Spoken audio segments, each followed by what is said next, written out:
Welcome to the Hangar Z podcast, brought to you by Vertical Helicast and in partnership with Vertical Valor Magazine. This two-part series was recorded at APSCON 2024 in Houston, Texas. In this series, Jack Schonely and I sit down with Sergeant Cody Robinson and Jeff Serpas, who is Houston Police Department's Air Support Unit CFI. In this episode, we engage with Houston PD's finest, who share their insights, experiences, and challenges in the field. We'll explore the critical role of mentorship and how training methods have evolved over time, alongside the significance of in-house training programs in preparing personnel for the demands of their roles. Join us as we explore our guests' personal journeys through aviation and law enforcement, revealing the vital importance of safety, preparedness, and integrity within flight operations. They emphasize the significance of saying no in aviation, especially under pressure. We'll also discuss the operational dynamics of air support units, effective training, and the crucial selection process for tactical flight officers. Our guests discuss Houston PD's unit structure, aircraft fleet, and the significance of maintenance and reliability in operations. The conversation also covers the challenges of navigating Houston's airspace, the impact of weather on operations, particularly during hurricane season, and the importance of community and teamwork in addressing these challenges. Don't forget to mark your calendars for this year's APSCON, which will take place July 14th through 18th in Phoenix, Arizona. Another conference to get ready for is the ECHO, or Every Coast Helicopter Operations Public Safety Aviation Conference in Louisville, Kentucky, September 28th through October 1st, 2025. This year at the ECHO Conference, Jack Schonely and Clay Lacey will join forces to present the renowned and impactful course together on the same stage for the very first time. This unique collaboration and course will be titled Airborne Tactical Solutions. This is a course you won't want to miss. For more details, visit the ECHO webpage at echoflightcrew.org. Thank you to our sponsors, Precision Aviation Group, Robinson Helicopter Company, and Night Flight Concepts.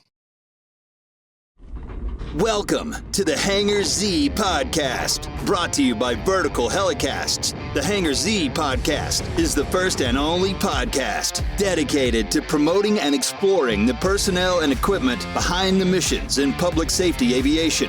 Join your host, Jon Gray, Jeff Ratkovich, and Jack Schonely. Still southbound, skidding to a stop. Stand by here. Looks like they're getting ready to bail. Heads up, guys, bailing. Okay, the guy, he's running through the house, jumping the fence, threw the shotgun, threw something out.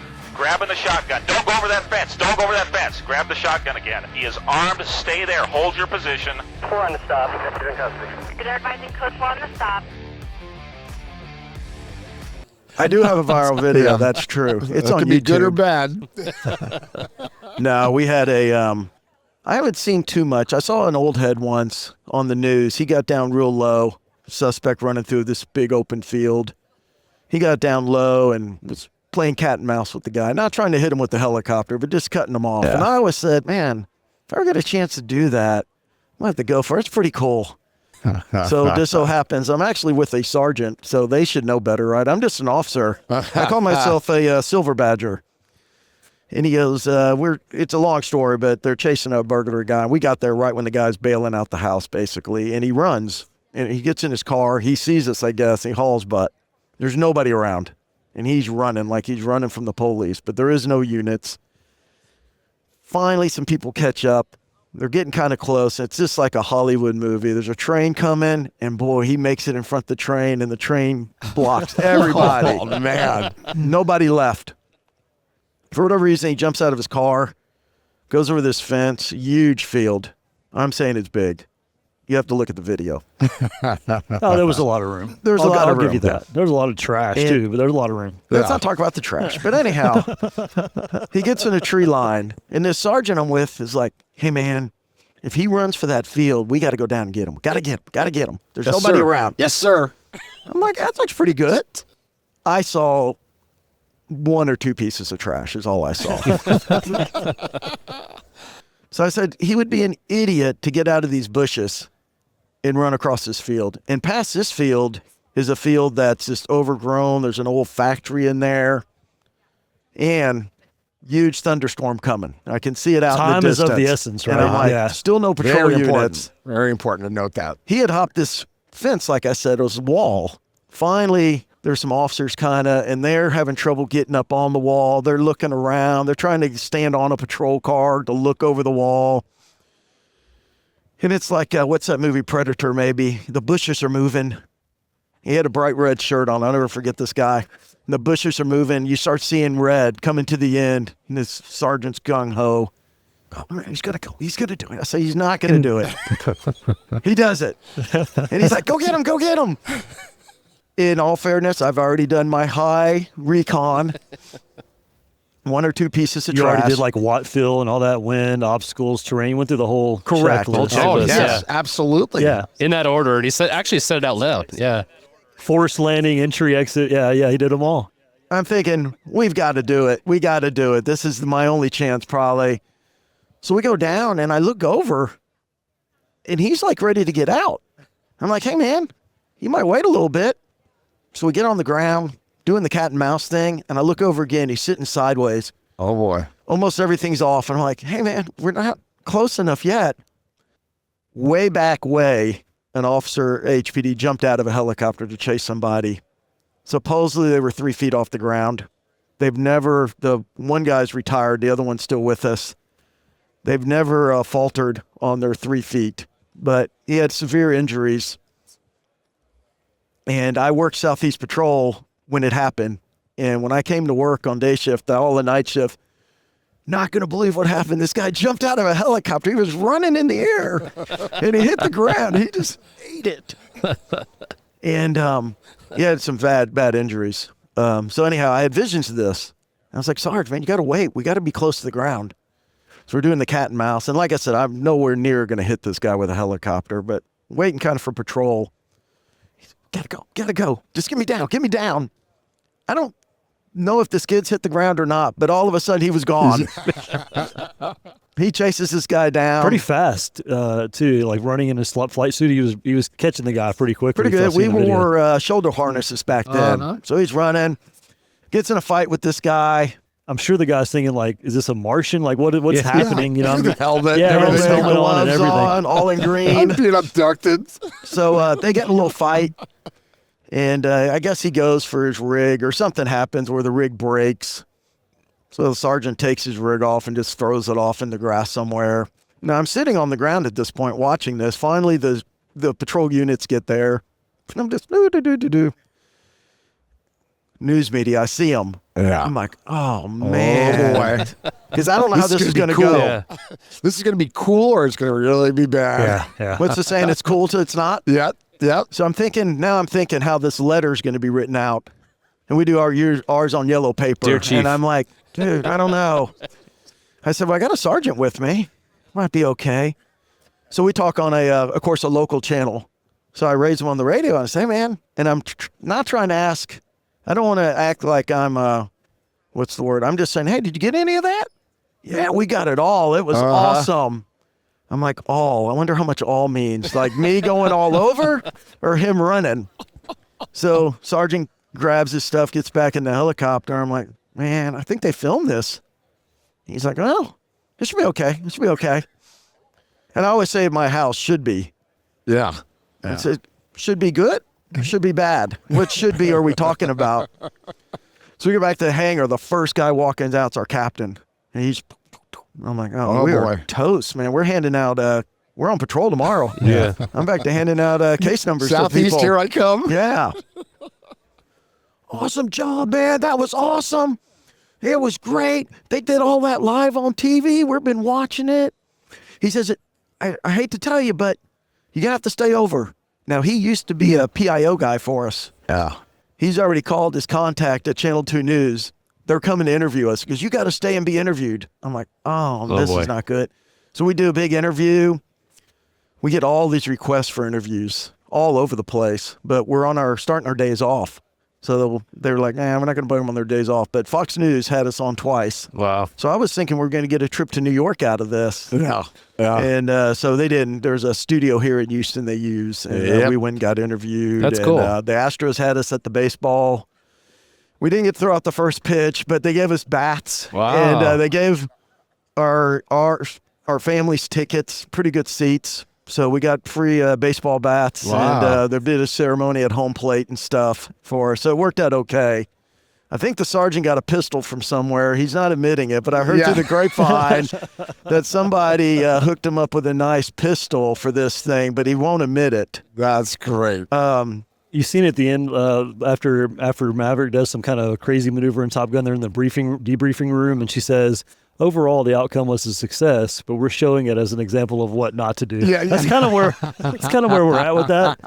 It turned out that everybody liked it, the publicity of that and things. But it could have gone as the an other air way, unit, right? we're more we're a lot more effective from 800 to 1,200 feet. Oh my gosh! So. And you weren't going to tell that story, Jeff. What the heck, Cody? Thank you. Yeah, you're welcome. Yeah. That is great.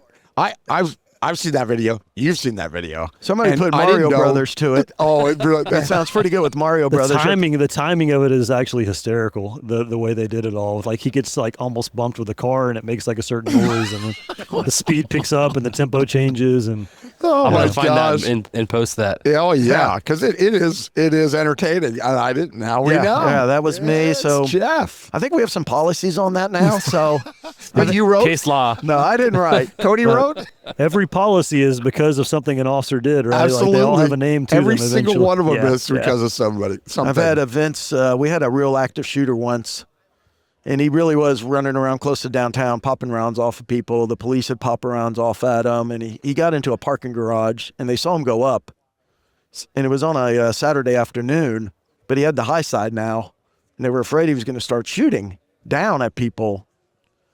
So we're flying around, and there was only two of us at the hangar at the time, me and the TFO that's with me. So we're flying, and SWAT gets a hold of us and say, "Man, would you mind putting two of us on that roof?"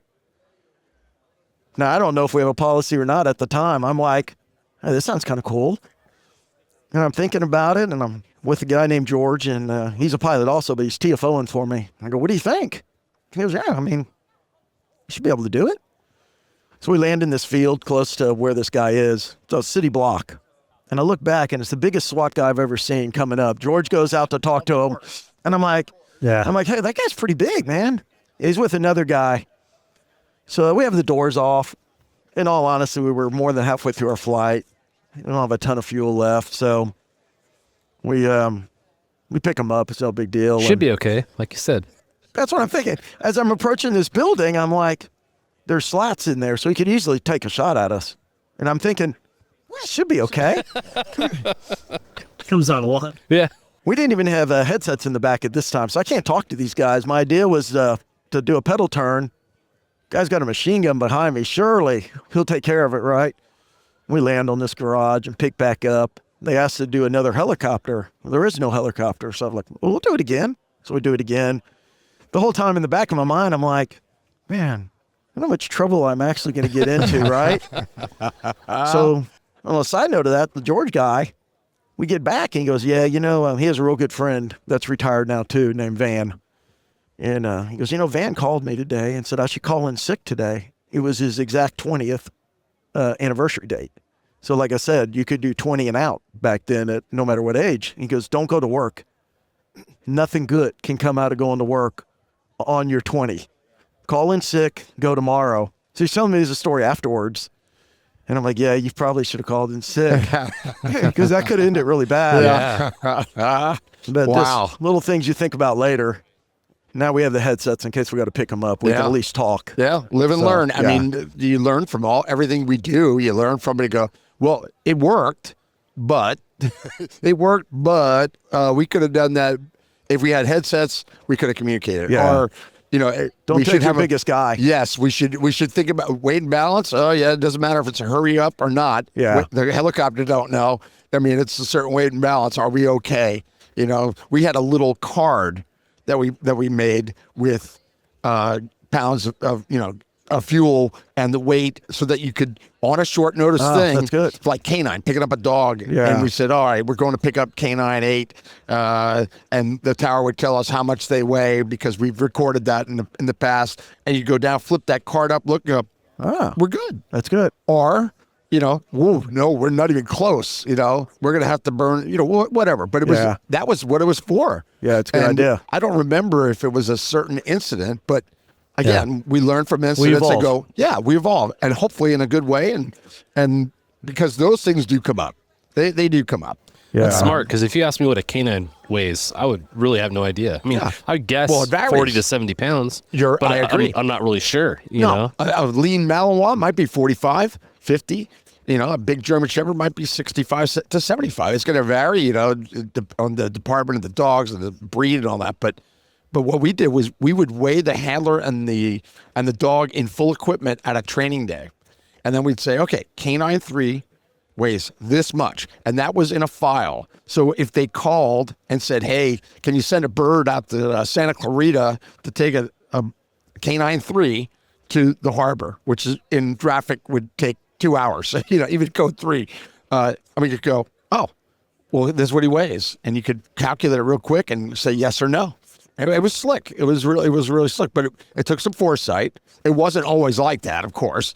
I don't know who initiated that, but it was really smart. I like how nonchalantly he said call the tower. Like all agencies have their own tower to just call up. Well, you mean not all agencies have their own tower? That's a good idea. We've borrowed, some people say steal. We've borrowed quite a bit of stuff from LAPD over the years. Sure. LA's always shared with everybody. I mean, not saying that it was all correct, but we said, hey, why reinvent the wheel? Because it's been around a long time, lots of volume, very similar to your unit in a lot of ways, in the size and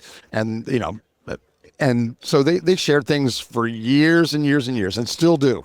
I mean, the chief pilot and chief TFO are walking around here, and they get calls weekly. I didn't make the connection between the Dickersons until I heard y'all say something about it on a recent podcast. Yeah. I'm like, that's the same name. Deb and Manny. Wow. Yeah. That is super cool. Yeah, we've had both of them on. First husband and wife combo. Yeah. Deb was a TFO, chief TFO, and then made pilot. Manny was a TFO, pilot, and now is the chief TFO as a pilot. But they met at Air Sport. I'd imagine a lot of divisions have her to thank for the syllabuses and the different things. They do. The one that As a matter of fact, we talked about that with her when she was on. She did the back-breaking work. I don't have to tell you. You just told us that you spent a year putting manuals together and training. Mostly Cody. I just look over his shoulder and smile. I'm sure. But it's hard. That's the hardest part. Getting the paperwork done and approved and getting all the T's crossed and the I's. She did all that. And then we look at where we are today, and I look back every time that I go to the aircrew course. I go, Deb, this is here. The success of it, all the positive remarks we get, it's because of Deb. But Manny's kept it going, and he makes it better and better and better. And so it evolves, just like we're talking about. It evolves, but somebody has to start it. Yeah, and that's the hard work. I mean, you're right. And the Dickersons have had a big impact at air support over the years. We're lucky to have them. We stand on the shoulders of giants. It makes all the sense in the world when you think about it in that way. Because we're hoping when we leave in our time, we want our unit to be better than it was before. Right. So we keep improving these programs. Sure. So going back to you guys, I know you're in this phase. You guys we're always trying to gradually improve our unit. So can we talk about what your unit looks like? Yeah, sure. And then we'll talk about how you guys are evolving. Yeah. Cody, why don't you do that? You just jump in whenever you feel like I'm getting off topic or something. But yeah, so we have 31 people on the classified side from the commander down. So we have a commander, lieutenant. I think we have 10, 11-ish sergeants. Is your commander and lieutenant, or are they aviators? They're not. Sometimes they are. For the last few years, they haven't been. We did have a lieutenant briefly that was a pilot. He went on to the airlines. Typically not. Typically they're police administrators and come in. The lieutenant's position has went back and forth on being operational or not. Currently it's not. I think we have 20 officers. We have 10 full-time TFOs. We have 17 helicopter pilots, 2 airplane pilots. On the civilian side, we have a full-time maintenance staff. And if there's one thing that we've gotten right over the years consistently, it's the maintenance. We have a fantastic maintenance team. So kudos to those guys, and they just do an incredible job. We have some admin employees in the division that are civilian employees, but we also have some police officers filling admin type positions like budget and admin sergeant type stuff, and keeping the wheels greased and that kind of thing. Okay, you got a big a big unit as far as personnel goes. Over 45, I think, total. Wow. And as far as aircraft goes, we have a 3 Schweitzer 300s we train in. We have 7 MD 500s. 2 of those are out for repair right now. 4 of them are operational for missions, and 1 is set aside for training. It's a clean aircraft, no mission equipment. We have the H-125, and then we have the Gibbs Aero GA-8 Airvan fixed-wing aircraft. So is the 500 and the 125, are they doing the same mission, or are they doing separate things? When every second counts, trust Night Flight Concepts to keep you mission ready. With advanced night vision technology, FAA certified repair services, and expert training, we've got your six. Visit nightflightconcepts.com to learn more. So the acquisition of that aircraft, the intention was multi-mission. We had a commander previously that kind of streamlined our operation and removed us from the search and rescue stuff. It just wasn't being supported and it wasn't being staffed, and we were spread too thin. That's the best way of saying it. He made the command decision to streamline our operation. We're now really a true helicopter patrol division, and that's where we really shine, I think, in that role.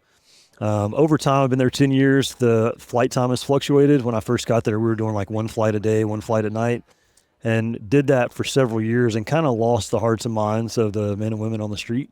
Over the last 2 years, consistently, we've been over 4,000 hours, 12 hours a day. The only thing really limiting that would be an aircraft down for maintenance or weather. Mm-hmm. But we're staffing it that way. We're doing those four flights each shift, 8 flights a day, hour and a half, 12 hours a day, 4,000 hours a year. And I would hope to think that the men and women on the street in Houston are starting to see the difference in that. Yeah, it's a true force multiplier. We don't do the best job of selling it. I think one of the things LAPD does really, really well is selling it as a force multiplier and getting the support of the upper command and the city and the backing financially and all that. So I think we could probably do a little better there. But that's the basic operation. So you brought up the MDs and the fact that you guys are primarily a patrol fleet. I think that's one of the best platforms available for that specific mission.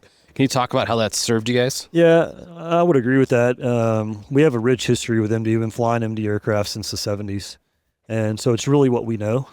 We've had a difficult run from 2019 to 2022 with some accidents and things that no fault of MD. It's the great aircraft. Mainly those things are on the piloting side, and I don't think we've had any mechanical issues out of the aircraft. It's a very reliable aircraft, very simple aircraft, very easy to start up. If you do the proper pre-flight and you go in there and check off the prior to engine start checklist, you can literally walk out there, start a timer, turn the key, hit the igniter, and within a minute, you're ready to take off. Wow. Right? As you get these bigger, more complicated aircraft, there's more complicated checklists, takes a little longer. So as a standby platform, I don't think you could get an aircraft into service and into the sky any faster than you can an MD-500. So for that's huge for us. You got to fly an MD when we went to Oxford. Yeah, it was bucket list. Yeah. What was your thoughts on that? I loved it. I loved it. Jake, thank you, Jake Durham. Yeah. It was one of the things that all these years I just never had the opportunity, and then when we were in Oxford, I got to hop in and try it. It was really fun. Would you agree the controls feel like they have a lot of stiffness to them? Oh, yeah. After coming from a hydraulic aircraft, right? Yes. I mean, you're actually muscling the aircraft a little bit. It did. And then you get used to bumping that hat. Yeah, you're and on it the was trim like, all the time. Wow. Yeah. This is pretty cool. You have to think about it in the beginning. I had to really think, okay, push, bump.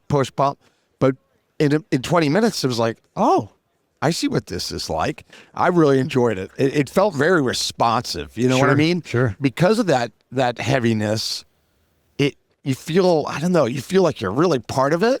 As opposed to that hydraulics or something between you and that. Yeah. It's hydraulics. Whereas that just felt like you were really part of that aircraft. It becomes an extension of your body, for sure. There you go. Yeah. There you go. I enjoyed it. And the longer you fly those, the harder the transition can be into a hydraulic aircraft. I bet. When I was flying the H-125 for the first time, I felt like I was on ice. I bet. I looked like a brand new student all over again for the first 20 we were minutes. at Grand Prairie. Yeah. Can we just turn the hydraulics off? Yeah.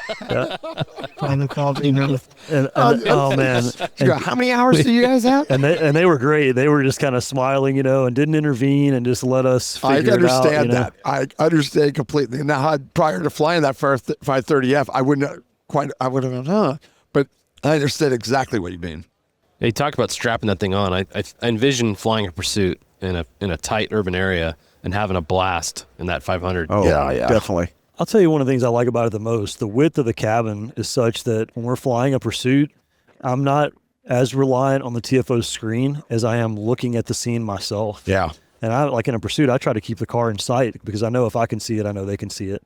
When you start getting into the bigger aircraft and that cabin widens out, some of those things just aren't possible. You're relying a lot more on the screen and things like that. So the 125, is it currently unstaffed? Yeah, so the mission equipment is off of it right now, being used on another aircraft or being slated to be used on a future aircraft.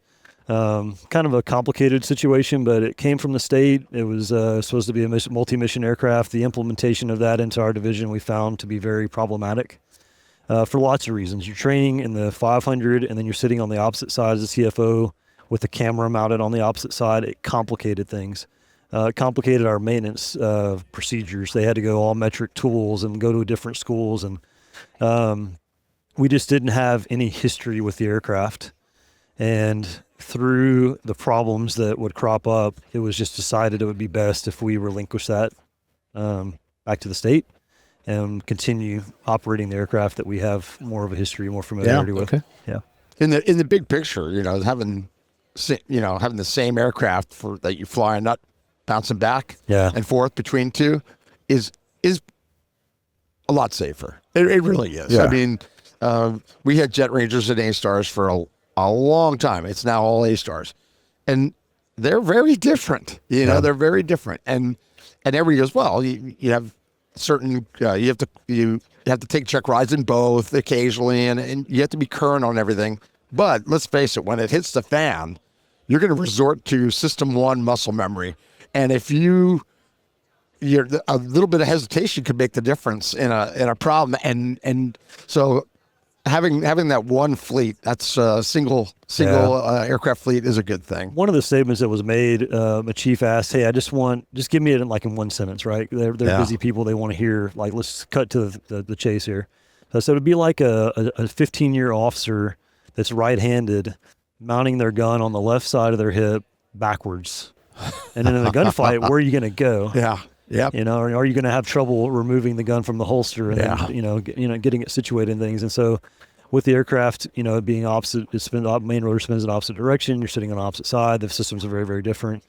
It's a great aircraft. Yeah. We love to fly it. I mean, it's a Cadillac, right? It's a great aircraft, but it just didn't mesh well with our operation. Yeah. Yeah. That's good. You talked about getting selected to become a TFO. Can you guys talk about what that process looks like and what your kind of TFO training program looks like? Sure. I'm going to let Cody, because it's changed so many times. I can tell you the old program, there was no program. Historically, it's been 5 years. That year mark has fluctuated a little bit based on, you said sometimes you get a lot of applicants, sometimes you don't. So we've had those discussions. Currently, it's 5 years experience on the department before you can apply. We were hitting a TFO school every year. We've had some other challenges. We've been replenishing the pilot ranks since 2020. So we've been focused on that, and we haven't had a TFO school every year. We'd like to get back to that, but it starts off with a circular. Actually, it starts off with an orientation now. So we open up our division and say, hey, we're going to have an orientation. Anybody's welcome. You don't even have to have 5 years. Please just come and learn about what we do, who we are, learn about the equipment. We'll give you some good pro tips on how to maybe plan out your career so that you can have more success in coming over. What kind of response do you get to that? So usually 60 to 80 people come out to that. Yeah. That's and we great. actually stole that idea from SWAT. I think maybe we had thought about it around the same time, but they got theirs out first, so we had to take that idea and use that. Yeah. So we've been doing that now for 3-4 years. I think at we've least. had 4 of them. Yeah. Good. And then we lay out the process for them there. Hey, these are the hoops you're gonna have to jump through, so to speak, right? Written testing. What we do is we take a couple chapters from the private pilot rotorcraft written exam, and we tell them what those chapters are, and we provide that material to them in electronic form, so they don't have to go out and buy anything. And we take some of our policies, our mission statement, a couple of SOPs related to the division. Hey, we toss those in there. That becomes a study material for a written test. That's the next hoop. And we give them a allotted amount of time, 6 to 8 weeks, whatever it is, to study. So we host the test, 60 to 80 people at the orientation. When you start testing, some of those people kind of go away, right? And some of them may have not have been qualified with their years of experience and all that. So I think we've been pretty consistent with 30-ish people taking the test. Usually around 30% of those pass, and they move on to an interview. So we hold an interview. The reason we stuck that in front of the interview is it's very difficult to interview 35, 40 people. You sort of start to get lost in the process, and you're like, I kind of even remember the guy's face or gal's face, but I can't remember exactly how well they did. And so interviewing that many people becomes too much of a tedious process. So we want to pare that down. So if you put out the effort to study the material, it's the exact test, right? You guys have all taken FAA tests, private pilot tests. It's the exact question and the exact answer, with the exceptions of some of our SOPs, but we make it all multiple choice. So we're doing that. We interview 10 to 12 people. We really take a look into their background. We call their command. We try to send out some questionnaires for their coworkers. Ooh, I like that. You get some people to respond. Some people very uncomfortable with that. But we try to learn a little bit about you. Yeah. Look at your disciplinary history. Look at your productivity, and then we have the interview. If the interview goes well, we do a flight aptitude. And it's very, very basic. You guys are used to the Thomas Guide. Here in Harris County, we have a key map. So we do three basic key map exercises. Hey, the dispatcher wants us at this location. Here's the key map page and number. See if you can get us there. And you have mixed results, right? Some people they really take to that. For other people, it's a challenge. Do they know that's coming? With that we map? Brief them on it. What kind of map they're going to use, so they can look at it. And you're issued that from the academy, so you should already have that. So most people would you say the vast majority use that regularly and are good at it? With the phone now, and the MDT has all that stuff, so it's That's kind what I thought you were going to say. It's kind of an archaic process, and they're kind of surprised that we use that, but it pares down a 630 square mile city to a 3/4 square on a page, right? So that gets us going in the right direction. Yeah. And we teach that in the TFO school prior to using the equipment. It's just fast and reliable. It doesn't break down. So maybe 5-6 people will come out of that to go to the 40-hour school. And at the end of the school, more testing, more aptitude flights. And then we invite those people either straight into the division if the reserve program's not active, or if we're doing reserve stuff, then they can come over and start learning the job while maintaining their current position. Cool.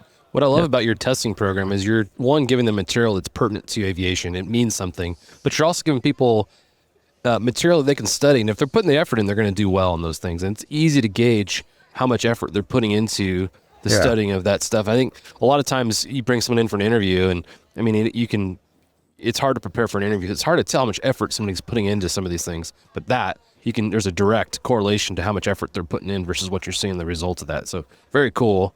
Not everybody agrees with the process. Some people will argue we're not interviewing pilots, we're interviewing TFOs. Yeah, but there's no additional interview process down the line. So we want to make sure that somebody is going to have the aptitude and the effort, put out the effort to study, because there's a lot of studying involved in both roles. Yeah, I like it because oral interviews. I told many people this. I can think of people that were brilliant at oral interviews and they end up being terrible, and there's people that were terrible at oral interviews that end up being ace of the base, unbelievably great TFOs and pilots. And I mean, oral interviews are tough. I mean, I've sat on them as the chief TFO, and Manny and Deb, who we were just talking about, they've sat on them, and it's hard. It's hard to tell in 15, 20, 25 minutes. I like that you have it layered, and I love that you reach out to their divisions and hear what others have to say. There was I won't mention, I will. Metropolitan Division, there was a time many years ago where they would put a photo of the applicant up at Metro. And that photo ended up upside down. That person wasn't coming to Metro. Unofficial. That was a long time ago. But it accomplished the mission probably not in the way it should. More professionally, you're reaching out and saying, is this a person that gets along? Are they a hard worker? Do they have a good work ethic? Are they a sought after partner? Are there issues? That sometimes is maybe more important than a written or an oral. The interview process is miserable for everybody. It is. Not just the candidate, but it's also miserable to be a part of it. People think they want to be on the interview board, and it's like you don't really know what you're asking because it's hard. It's tedious and it's extensive, right? Yeah. But we've put all these things in there not just to make them jump through more hoops, but so that it takes more time to allow us to get to know them, but also to allow them to see what it is that we actually do. Because sometimes the perception is very different. You see something on TV or in a video, you don't realize what all it actually entails. Yeah. And we had one guy come out and just sitting in the aircraft, he knew immediately, this is not for me. Yeah. They tell themselves. The aircraft's way too small. Yeah. Most people's exposure to aviation is airliners, right? Mm-hmm. Traveling. Yeah. You get in a really small helicopter and it feels different. Oh, yeah. And it was just alarming to this particular person. They're like, that's all I needed was just to sit in the aircraft one time and to know that it was just it's not for me. Going back to that example I gave you, I got to tell you more detail about this because it was really interesting. one of the sergeants who was sitting on, I was the sergeant lieutenant myself. The sergeant, George Gonzalez, he's here. We know George. You know George. Sure. George is well known for a lot I'd of like to reasons. see He's George. a character. Is he He's around? running around. We'll call him when we're done here. He's here someplace. But George knew this young man, and he said, "This kid is awesome. He's got 5 years and a day." You know, I'm kidding, but it's close. This kid is awesome. He worked for me in patrol. We need this kid in air support. He tells us that. I didn't know him. The lieutenant didn't know him. He walks in. It's his first oral interview since he came on the job. Oh, yeah. Okay? He is really nervous. I mean, it looks like his collar is going to explode nervous. Crap. And he answered things, but it was like he was a robot, you know, looking at us. And we're like, this guy can't even talk. I mean, and we were almost, it was almost laughable. Well, he gets done. He answers the questions, but he's really, really nervous. And we go, this guy ain't TFO material. He walks out the door, closes it, and George goes, okay, before you say anything, I don't know that guy. Yeah. That is not the guy I know. And we're like, well, the guy that just came in here is never going to be a tactical flight officer. And he goes, I'm telling you, you got to trust me in this. That is not the guy I know. And long story short, we pass him. Ends up being one of the best TFOs we had. He's now a pilot. He's about to retire, as a matter of fact. And I joke with him every time I see him. I go, I'll never forget your interview. Yeah. Oh my God, you were almost toast after 2 minutes. But he was nervous. So that's what I'm saying. You got to check it from multiple angles. Exactly. It has to be multiple angles, because some people can't do an oral interview. Sure. And some people are really good at written tests. Some people aren't. You know what I mean? But if you mix it up like you guys are doing, I think that's a good balanced approach, and you'll figure it out. And and let me ask you this: the follow-up is, have you found success? I mean, in the way you're doing it, are you finding that you are picking the right people? Thank you to our sponsor, Robinson Helicopter Company, the choice for unrivaled safety and reliability, so you can accomplish any mission with confidence. For more than half a century, Robinson has been at the forefront of the helicopter industry. From the R-22 to the R-66 turbine, Robinson makes helicopters accessible so more people can accomplish more missions. Climb higher. For additional information, visit www.robinsonheli.com. Yeah, I think the industry standard, people say that you wash out like 70% of the people. I think we've turned that upside down. We have washed out some people, but I think it's more like 30% or less. Yeah. That's great. And removal is a very tough process. It is. And it's excruciating. Yeah. It's tough for everybody. Yeah. Nobody likes being the person that's being told no, and nobody really likes having to say it. But Right. We do have a standard that we have to uphold. Manny, who was just standing here, it used to be 90% washout with us. 90. That's a lot of wasted time. Oh my gosh, yeah. Manny has changed that. Yeah. That, again, by changing the process. And one of the things that he added, when you said we had that orientation, I'm like, yeah, Manny just started doing that. He has found, maybe he got it from you too. Oh, he's stealing HPD stuff now. I think he is. I think when he comes back, we'll grab him and handcuff him and say, all right, we're going to interrogate you and find out if he stole it. But he found that dramatically helped people. So that's a good thing for all the listeners, because I've said over the years, I get more calls about the process. You know, what did you guys used to do? Or when I was still there, what do you guys do for TFO orals and to select? I got more calls about that than anything else, because most units are not as big as mine and yours. Yeah. And they do TFO selection, every few years, some of them. Right. Some of them, I got calls from, hey, we haven't had a TFO selection in 6 years. What did you guys do? And, you got to find what's right for you. And you guys have been innovative and doing that. I think that's great. Yeah, I do too. You talk about not reinventing the wheel. Yeah. The information that's been disseminated through you guys and what you guys are talking about is great, because there are units that haven't done that in a long time. And there's also units who realize maybe what we're doing is inefficient, know? So I love this conversation just to highlight some of these different ways of testing people. I know some agencies are kind of handcuffed by human resources and what they can and can't do. But for the agencies that really are permissive of some of these things, I think it's great. I was going to say, you've asked this question to lots of people, and some of them I'm sitting there listening, and I said, man, I don't even know if I can pass. what they do. They do some crazy stuff. I agree. I've thought that many times. Man, they might be losing out on some people. Yeah. I don't remember the agencies, but one of them did and it's probably a good idea, I guess, but they did a deal where you had to look at the back of a car, a picture, and you see the taillights, and you had to pass that. And I'm like, dude, there's so many cars out there now. And they all look the same almost from the back now. Yeah, I'm like, how in the world? I said, I couldn't pass that test. Yeah. I'd have to go on the internet and look at every kind of car and get images of the back end of all these cars. So, and some things have been good. There was an agency that did, they had them do a mock chase, just watching the monitor at a desk. And I was like, hey, that's a pretty good idea. Yeah. See how they talk. Yeah. Well, going back to you guys, you talked about the fact once you become a TFO and there's a pilot opening, you don't interview for that. What does that selection process look like? How do you get to that point? You got to do this. There we go. So we don't have a set number of pilots. Like if a pilot retires, it doesn't automatically mean there's a pilot slot open. We typically, what Jeff and I are doing is like every year and a half or so is a completion of a class. And so everybody has the opportunity to become a pilot.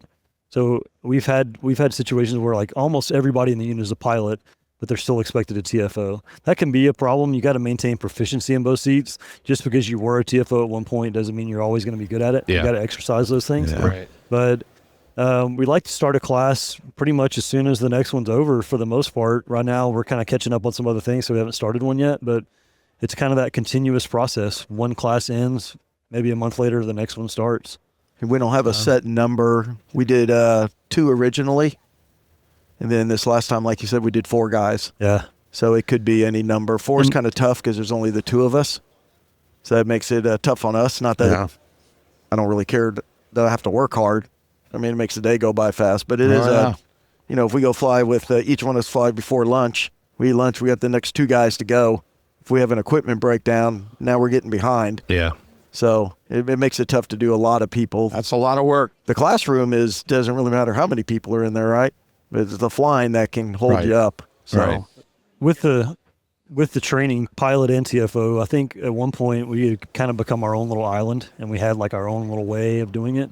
Maybe not reaching out to see how the industry is evolving or how other departments are doing it, but we're sending people out to all over the place now. We've been out to you guys in LA and seen y'all stuff. We've had Tactical Flying come out to us. I've been here all week with them. Yeah, speaking of Tactical Flying, tell us about the shirt you're wearing. That's a cool shirt you got. Yeah, so somebody was joking with me earlier, you took the class and bought the shirt. And it's like, well, I have taken the class, and the class is worth it. I've done the online stuff and in-person stuff, and it's a great product, right? We hire people to come out and look at our operation to see what it is that we're doing. So seeking outside training and being very careful not to get stuck in your ways and stagnant is something that I would offer as it's a good thing to do. Absolutely. CFO training or pilot training. Yep. So I started building a relationship with the guys at Tactical Flying several years ago, and we're constantly exchanging ideas and trying to sharpen each other and making sure that everybody's got the right tactics and know about the latest technologies and these kind of things. And it's kind of evolved into me working there part-time. That's awesome. So this was my second job with them. Went out to Utah State Police back in January, and then I taught one day here. Congratulations. That's great group of guys. And we're on the cutting edge of tactics and Absolutely. airborne law enforcement, thermal we imaging, and all we that. love Nick and what he's done with Tactical Flying. I mean, it's had a good reputation from the start, from the history, and it's expanded and done so much stuff. So for me, it's very humbling. He doesn't just say, I need somebody, he's very selective, and that says a lot that you're wearing that shirt and part of that team. I've got a question. I'm just wondering why yours has the green on it. So, and his was. I'll get to that. I'll get to that in just a second. I'll get to that in just a Glad second. you asked that question. Yeah, because I had the and same one. I'm not delayed. I'll answer the question, but I'll tell you, like, being in those classes, there's so much to learn, right? And the eureka moment for me this week was I missed the TFO seat. Yeah. I think sometimes we get caught up in like, man, I just can't wait to be the pilot. And I know that I did that. Yeah. But it's actually renewed my motivation to get back in, dive back into the tactics. And I want to be out there on patrol as a TFO. Yeah. I don't think you should ever move away from that seat. That's where all the excitement is. That's the whole reason of having a law enforcement, airborne law enforcement unit is to have that TFO up there. So to answer your question, Jeff, I was just curious. This is like the temporary uniform. This is the uniform given out to probationary so you're like on employees. probation with them. Okay. Well, we don't know yet. So they have these QR codes at the end of every course, right? And the people in attendance to scan the code, and then they fill out their critique of the instructor. Wow. And so, Ryan said, you don't get fired, you fire yourself. So we'll see how those There's a lot of truth in that. Yeah. we'll see how the critiques come back. But I did put out a lot of effort to make the class what it is, and I wouldn't stand up in front of somebody if I didn't feel like I had a good material to present and things to improve. Outstanding. Yeah. We were just talking about the need for new instructors to start rising up through the ranks, to take the seats of these folks like Jack and Clay. Clay's not going anywhere anytime soon, but we've got to fill these seats with people that are passionate and want to see our community get better at what we're doing. Sure. So I love the idea that you've taken that up and you're doing that through tactical flying. And I love what Nick's doing, that, in that lane, I guess. He's doing great things with all the instructors there. It's awesome. And what's cool for you is you get to take all this information, you go to these different places and hear the students give you information. I think you've said it. You learn something new every time you went and taught somewhere. Every single time, don't you?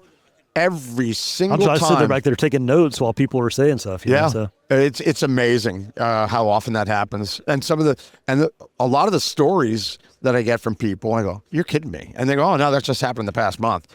That story gets told at every class that day forward, to the point where, after 24 years of doing it, I run out of time now.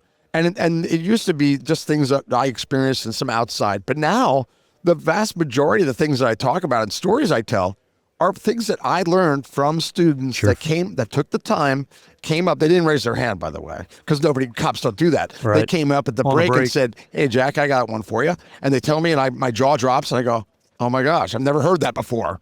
That's amazing." And I add it, and my class just keeps getting more information from the audience. Absolutely. Because nobody, you will agree with me, all of you agree with me, there's no one expert on anything. And we might have more experience, a little more experience than the average cop or something in a certain area. But the bottom line is, everybody's different. Everybody experiences things, and somebody's always going to have something for you that you can learn. Sure. And if you have an open mind, which I do, and I can tell you do. I do too. You do too? Yeah, You Jeff's sure? very open-minded. He is? Yeah, Okay. Yeah. That people are going to share stuff with you. You go, "Thank you. Thank you." I mean, in the beginning of my class, people were giving me videos. We didn't videotape anything. Kevin Means was giving me videos. Is that right? And Albuquerque, different places around the country were giving me videos because they knew what I was going to use them for, and they benefited people. So, oh my goodness. Talking about training, being the trainer, you go to these different places and you learn from the folks. So it benefits you in your job here with Houston. Then you pass it on to the folks that you're working with. And then you're also taking that information and passing on to the students down the road, like what he's talking about. Sure. So being in that instructor role within our community, I think is so beneficial. So I encourage folks that have the passion and the ability to go to these classes and teach to really think about doing that. I know it's hard to step up and make yourself vulnerable. I would imagine your first class was difficult. Oh my gosh. It was very difficult. and you won't get rich off of it either, will you? No. And what people don't see is that formats. That 8 hours of presentation was like 800 hours of preparation on the The backside. average person doesn't even think about that. They just go, "Oh," they just think about the class, and they don't know about everything. The PowerPoint, the photography, videos. I mean, it's a lot of work. It's a lot of work, and you're not gonna get rich off, but who cares? We all do it for our own reasons, and money ain't one of them. We're in public service. I mean, what I say about training is we always look at it more fondly once it's over. Yeah. Like once this week's over, I'm going to look back on it differently than I've approached it this week. There's been a couple mornings where I'm like, man, I just don't really feel like I'm going to give you a it. tip, because this is early. That you've only done two. You said 2. Keep track of how many people you taught. Yeah, that's a good idea. This guy right here asked me that question a long time ago now. I said, "Well, how many people have you trained over the years?" I go, "Shit, I don't know." And he goes, "What do you mean you don't know?" And I'm like, honestly, I do not know how many. Yeah. And he's like, "You didn't keep track?" I go, "No." because I thought, well, I'll teach my first 2-hour class and nobody will ever want this again. I didn't know where it was going to go. And again, long story short, I went back and started trying to figure it out. I'm proud to tell you that the number is 18,000 people. Wow, that's incredible. And that's a very I conservative. think I'm at about 70, but we're going in the right direction. But I wish when I was at 70, I wish somebody had told me to keep track, because you're a young man, Cody. Well, you're going to thank be doing this a while, and you watch, it will expand and expand. And because some podcast guy might ask you how many. Sure. And then if you go, I don't know, you look dumb like me. We've done a less than stellar job keeping stats, and so we have some different programming now, digital airware, and some other things that Perfect. are like, hey, how many hours did we fly last year? Oh, Yeah. well, I think it was like, Yeah. I don't want to think about how many it was. I would like to know exactly how many pursuits were we in, and so Yes. that program is really doing a lot for us for data, so we can pull things. It Data's also helps important. you justify when you need to make a new purchase. Tell me why. Show me why you need another aircraft. Show Yeah. me why you need more personnel. Yep. You got to have the data to back that up. You do. Yeah. And an audit might come up.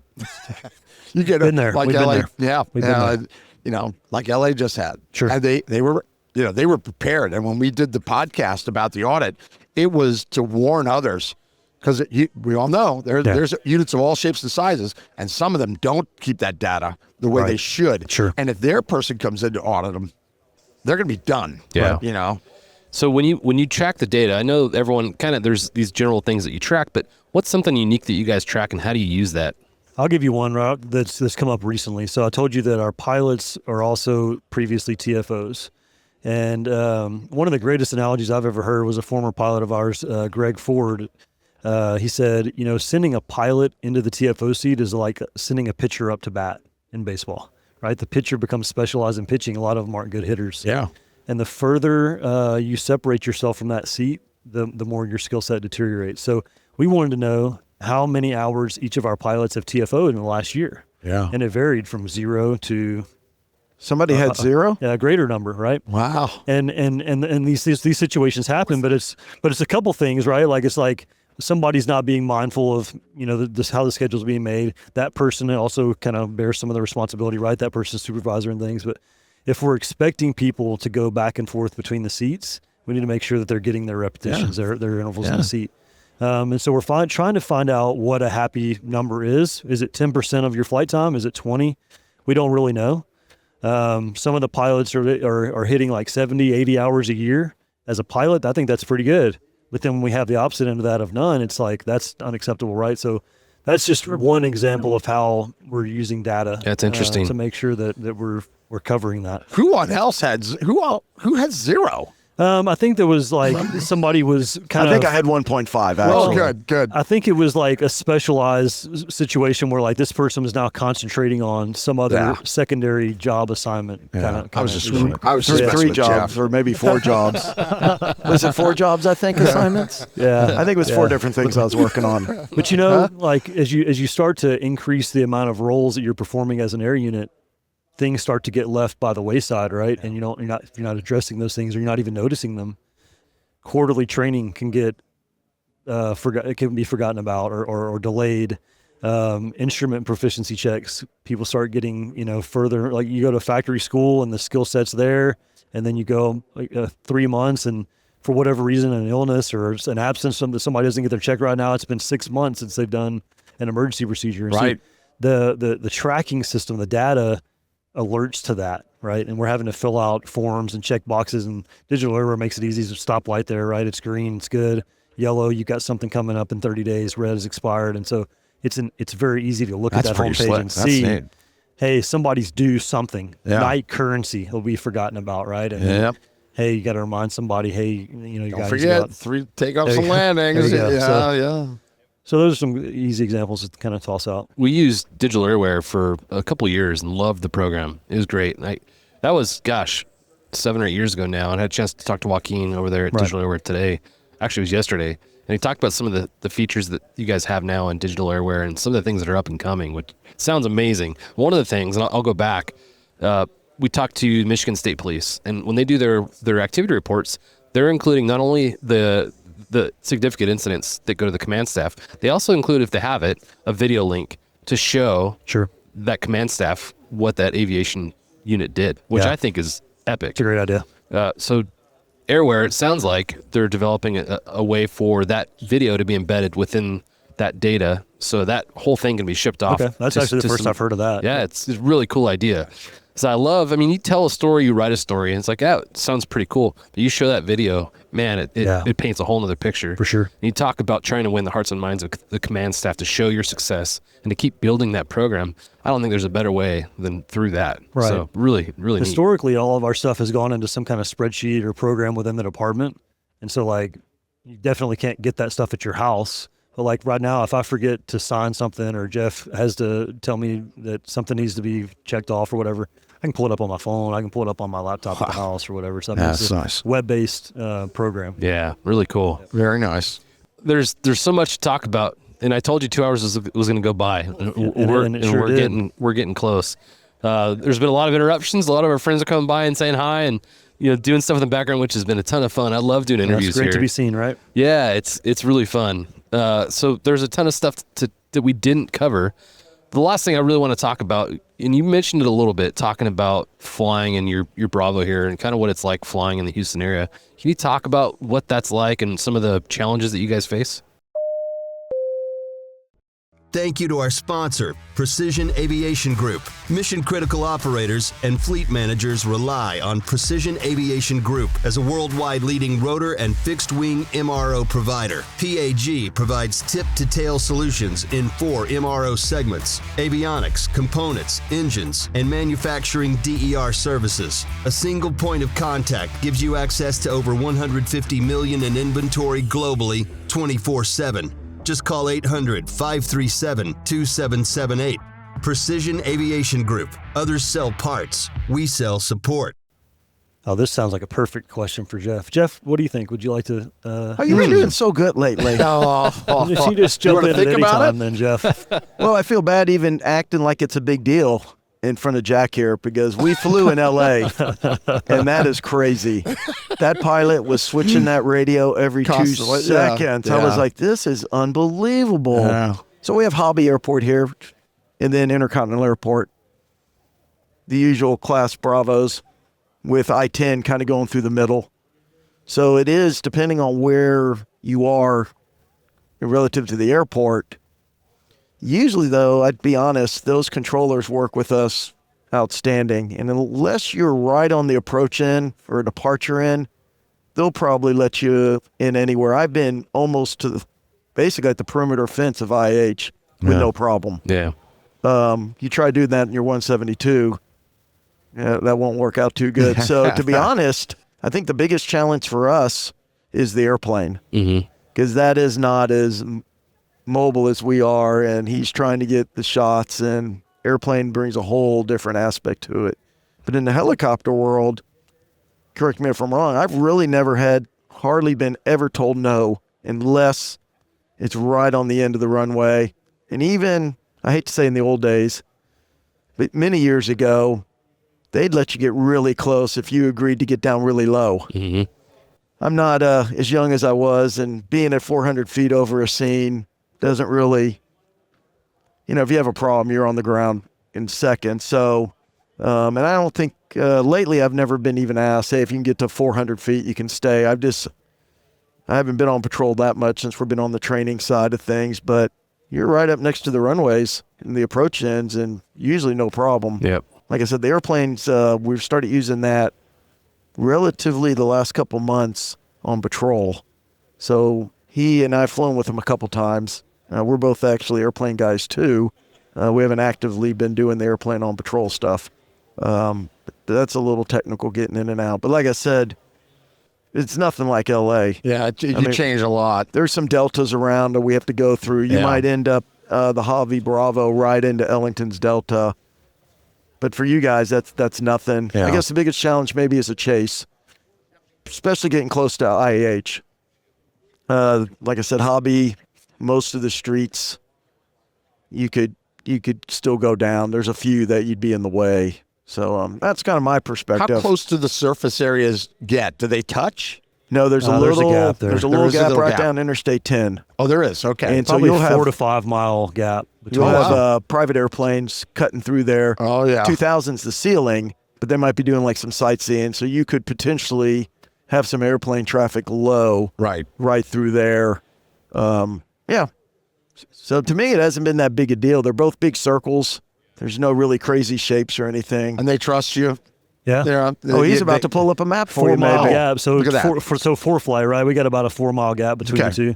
So we're shooting out on departure routes. We have routings that we have to abide by a letter of agreement with Hobby. Right. And so our first goal usually is just to get out of the Bravo, and then we have a lot of freedom underneath the shelf, right? What percentage of your city is outside the Bravo surface area, would you say? I don't want to put you in the Probably spot. 60% of it is cool. out because we're Yeah. below. The surface areas are only 8 miles, Right. basically, and they're not perfect circle, but Okay. roughly 8 miles. Once you get out of that, you have a lot of freedom. Yeah. So we'll loiter in those areas just to make it easy on ourselves. And Yeah. if we got to pop back into the airspace, just a No quick, big deal. quick Yeah. clearance. Good. Yeah. Pre-assigned squawk codes, and they get us in and out pretty quick. Nice. With this, it's like, how did we ever do it before? But you have the final approach corridors on, like, it draws a line of the extended center line and all Yeah. that. So it's really helpful. Very and nice. having that, they know that we have that capability, so they trust us more now. Yeah. Because they know we can see it. Yeah. And we're not going, hey, yeah, we see that traffic. We're like, yeah, we have Southwest 6578 in sight. And they're That's really cool. That's helpful. Yeah, that's really Yeah. cool. That gives them confidence, and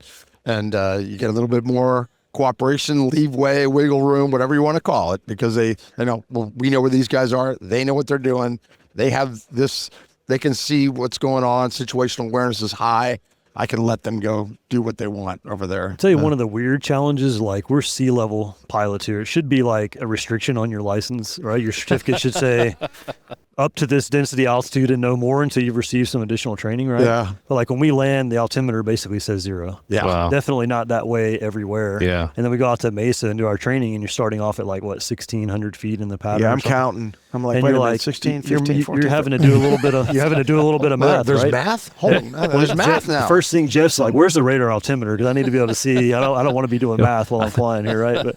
But so that's one little thing. I mean, there's no terrain here. We're trying to get an altitude, 800 plus feet. You're above 90% of the obstacles. There are some towers and things that exceed that. But Right. If you're at 800 feet, you're above most things. If you're at 1,200 feet, there's only one part of the city where you're going to have towers that exceed that height. And there's Yeah. like, we call it the antenna farm. There's like multiples. Yeah. And everybody's well aware Antenna of that. towers in Texas. How about that? Yeah. Man, some of the biggest ones I've ever seen are in this state. Yep. I can't believe how big they are. For us, in Southern California, we have these mountain ranges that are direction finders for us. If you're in your orbit, you can look up and you see the mountains, you know what direction you're looking at. So I'd imagine it's tough for you guys not having that visual, reference to find which direction's which. Everything can start to blend, and as a TFO, it's really challenging, right? You stay in the map too long, you kind of come up for air, and you're like, "Where am I? And which direction are we going?" Yeah. And so they lean on the pilot for that. Yeah. You don't have a Hollywood sign or anything? No, see, we don't have that. Okay. I can't work unless there's a Hollywood sign. We can't end the conversation without talking about weather. You guys have some unique weather here in Houston, which I've tried not to experience it. Yeah. I've tried to stay indoors as much as possible. But can you talk about some of that weather? I know there was a hurricane that came through not long ago. What's that like for you guys? I did the last one. Here you Yeah, go. an easy one is, This is easy. we're in hurricane season, right? Yeah. So I asked the guys out in San Diego, Nick and Ryan, they're like, "Are you scared? It's hurricane season." I'm like, "Well, I don't know. Y'all have earthquakes and fires. Fires. Yeah. There's like really? there's like 7 fires going on right now. Yeah. So like no matter where you live, you got something, Yep. right? You grow used to it.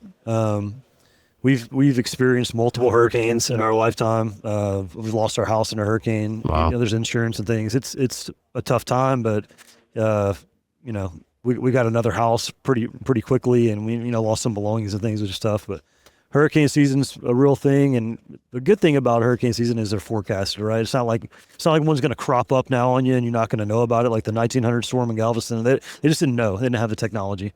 You can see it coming and you can evacuate. Of course, as police officers, we don't, right? We're going to stay. Where Jeff and I live, we've been pretty fortunate. We don't even really lose power all that often. In Wow. this hurricane, I lost power for a day and a half. It's the longest I've ever been without power ever in my whole life. Other people, results may vary, maybe a week or whatever. So you got that. That's just, June to November and a couple here and there. We do have a lot of thunderstorms pop up, especially in the summertime. You're having to kind of navigate around those and stuff. And so we train on that. And 4 flight's a big help with the ADSB weather. A little bit of a delay, but it helps. So summertime flying, you're going to experience that. The later it goes in the day, the more likely are you have to deal with some thunderstorms and wind.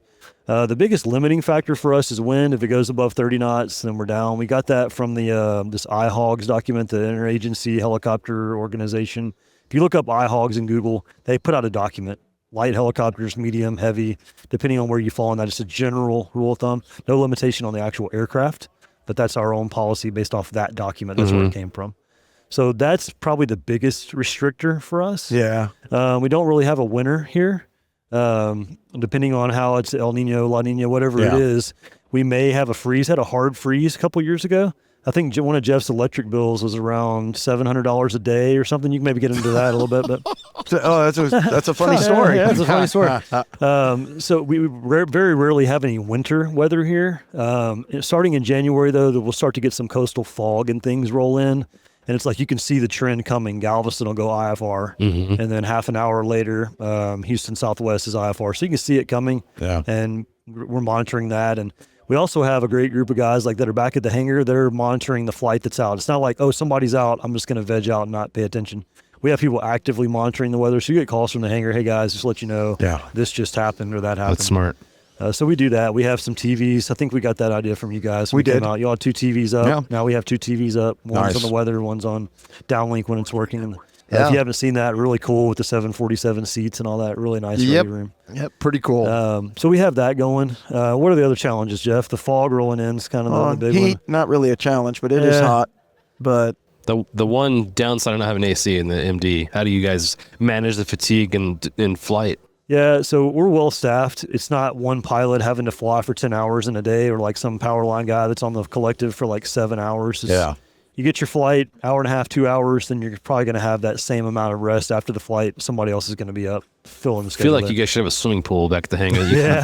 Get in when you're done. The two-piece flight suit makes a huge difference, right? Yeah. You go out there in pre-flight with a short sleeve shirt on. Nice. Once you start sweating and the door's off, it's like that's your own air conditioning at that point, right? So, I think if you've grown up just here, get used to it. You're used to it. It's kind of like if you lived in Phoenix, you just get used to it.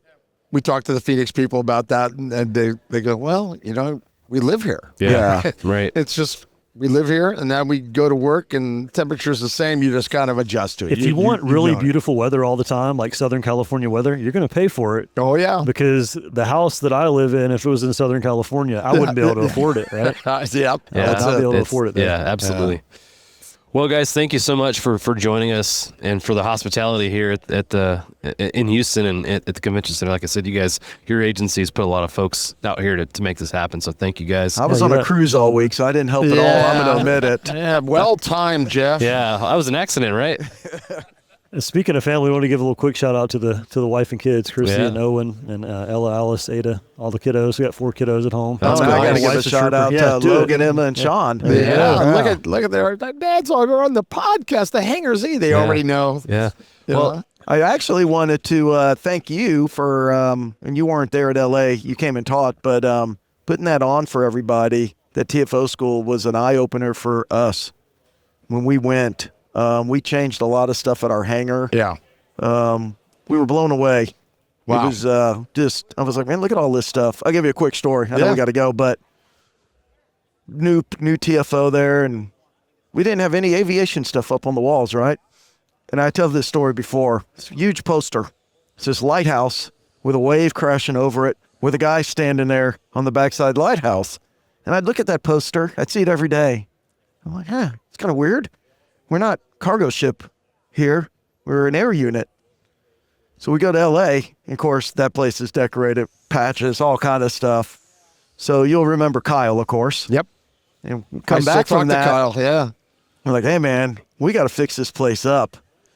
We got to get rid of the lighthouse, maybe put a helicopter picture there, So we've got pictures up now, painted the place up. Cody actually did a ton of work on that. I painted in my boxer shorts between flights. I don't think people really cared for that a whole lot, but this is the way we got it done. But it was really from our trip from LA. Yeah. The only thing we're missing is you have the buzzard. Yep. We haven't had anybody paint we don't really have a good place to paint a fox. Yeah.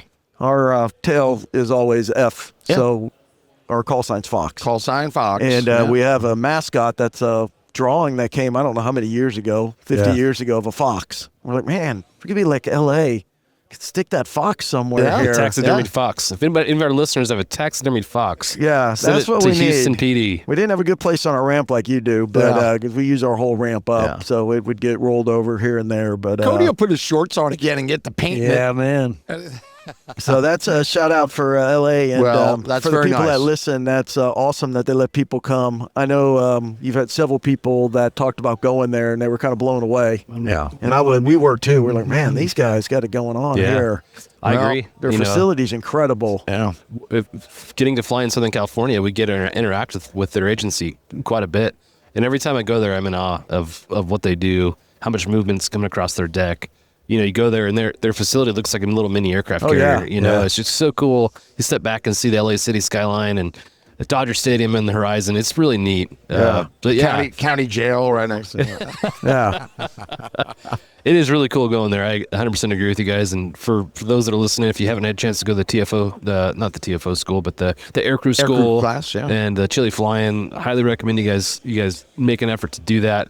The Chili Flying is a unique program. It's disaster preparation drill essentially, and I love what that does. So, thank you guys again for joining us. And I don't know why you had us, but stop. Their best guests tell us, "Oh, why do you want to talk to me?" And they ended up being great. This was really a great conversation. I got to say I've enjoyed all the law enforcement, but I got to say the guys that from the military that you've had on, the 160th guys, just incredible. Yeah. True American heroes, even though they won't admit it. Yep. Absolutely. But really impressive when you have those guys on. Dave Ritchie, Cal Dockery, and Al Mack, all three of them, and then Jimmy Hatch, the SEAL. Yeah. We love those guys. I've known them all for a long time.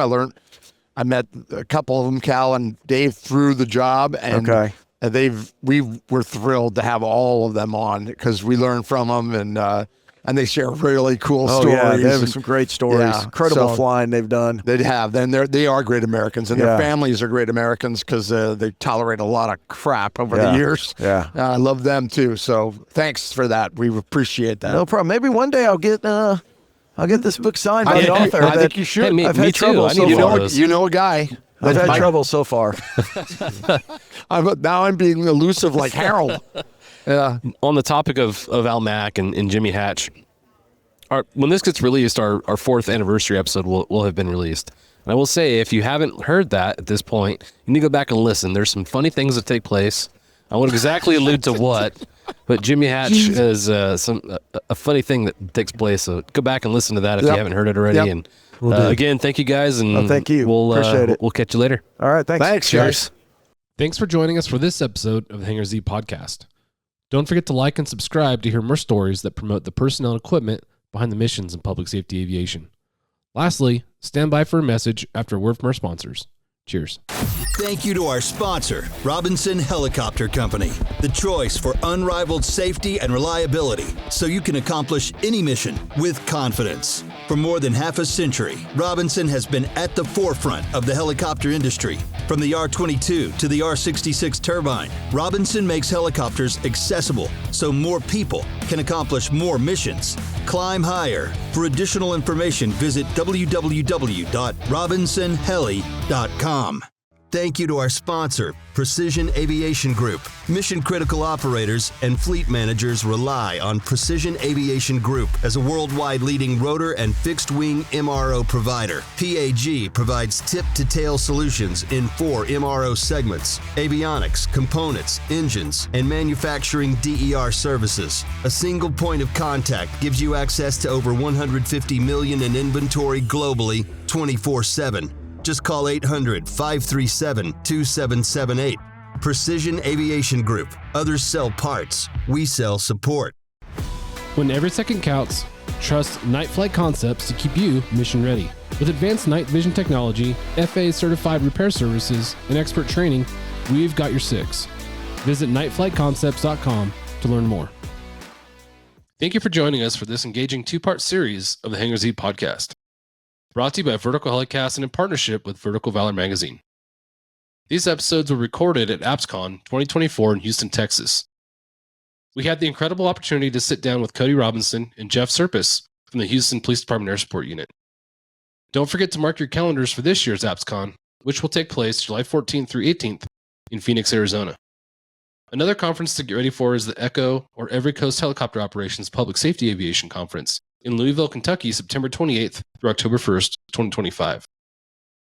This year at the ECHO conference, Jack Schonely and Clay Lacey will join forces to present their renowned and impactful course together on the same stage for the very first time. This unique collaboration and course will be titled Airborne Tactical Solutions. This is a course you won't want to miss. For more details, visit the ECHO webpage at echoflightcrew.org.